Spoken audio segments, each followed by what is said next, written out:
worst to first, from worst to first. Hello and welcome this afternoon.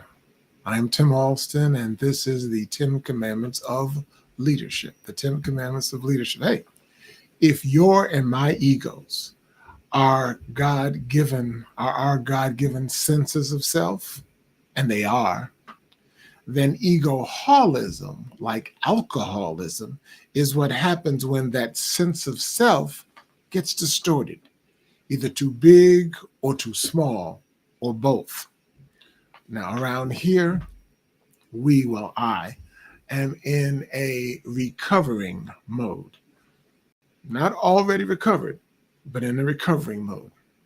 Today's episode is entitled From Worst to First. From Worst to First. Today's playbook for world-class teams.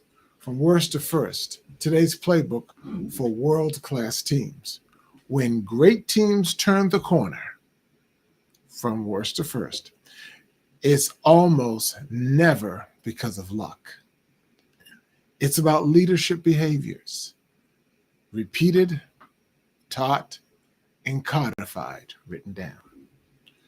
Do you need today's playbook for you to turn around your organization from worst to first? Here's just a quick snapshot. Humility first,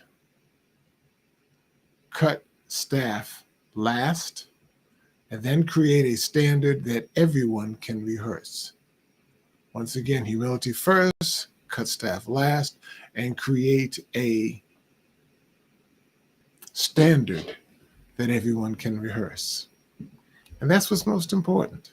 So now let's take the worst to the first, and let's see it through the lens of our egoholism recovery. Fair enough? Worst to first, what it takes to build or remake a team. That is the title of a recent McKinsey & Company analysis of the turnaround of sports teams. It uncovered 3 best practices that happen to coincide directly with our three of our primary egoholism recovering steps. Deep listening, which is step 3. Growing the people that you have, which is step 5. And codifying your playbook, which is step 7.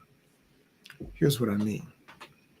The first best practice mirrors our step 3, become an active listener with humility. So that's our step 3.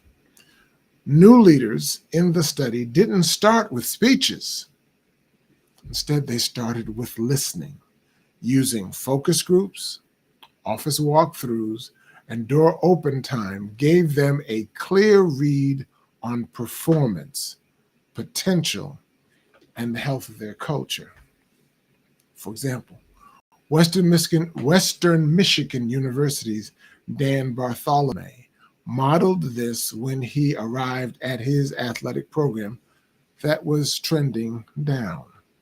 For example, he modeled listen widely, define how we win, and invite skeptics to test it in the daylight.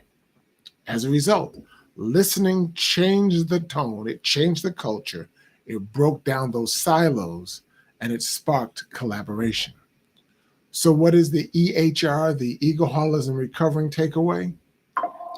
Humility is a strategy, not a soft skill. It turns data into direction. Humility is a strategy, not a soft skill. It turns data into direction. Second best practice is our step number 5, turn bitter lemons into better lemonade. Under pressure to win now, it's tempting to cut personnel first. Instead, these leaders in the article resisted that chopping block. Their premise? Talent selection is about making people successful. Therefore, they invested in mentoring, affirmations, and clear cover from the top. Because most people don't quit jobs, they quit managers and leaders. The egoholism recovering takeaway? If you hired for character and skill, then coach what you recruited. Prune behavior, not people. prune the behavior, not the people. And the third best practice comes from our step number 7 that says, now that you know, go, elevate, and grow. Championship cultures run on operating playbooks. One standard, one language, one muscle memory. Business funds the team. The business funds the team. The team fuels the business. Back and forth. Leaders model a no job beneath me mindset until those walls fall down that separated those different functions. The egoholism recovering takeaway: codify, write down how you win so your values don't vanish in victory, or so that your values don't vanish in a slump. And finally, don't sleep on your SMLs, your silver medal leaders. Don't sleep on them. McKinsey's organizational health data shows that companies that actively listen to frontline voices are 80% more likely than their peers to implement new and better ways of doing things. Your below the radar SMLs, those silver medal leaders, those leaders whose job titles begin with such first word designations as associates, assistants, vice presidents, or seconds, they often see failure modes first and can pilot fixes faster. So folks, try this week.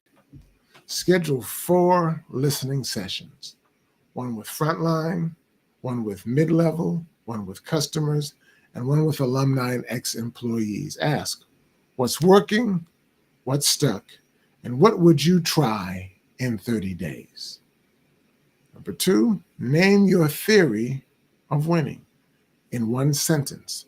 Socialize it in every staff meeting for 4 weeks, week after week after week after week.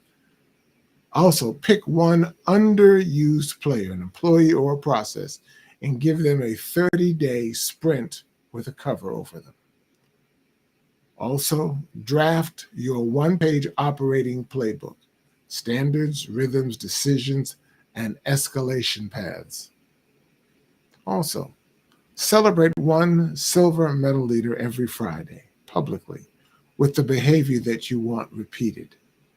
Bottom line, winning is hard, but with humility, step 3, become an active listener.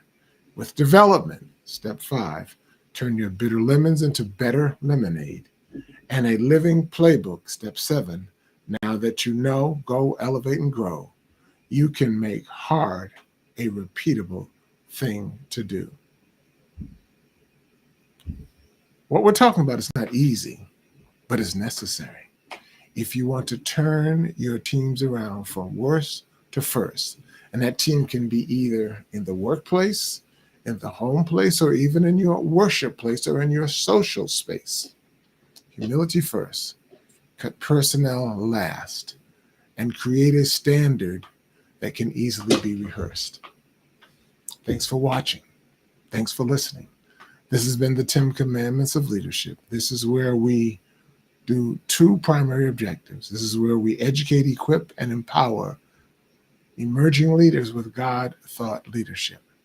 And also where we present current events, current articles, current newsmakers in the light of best practices from the Bible.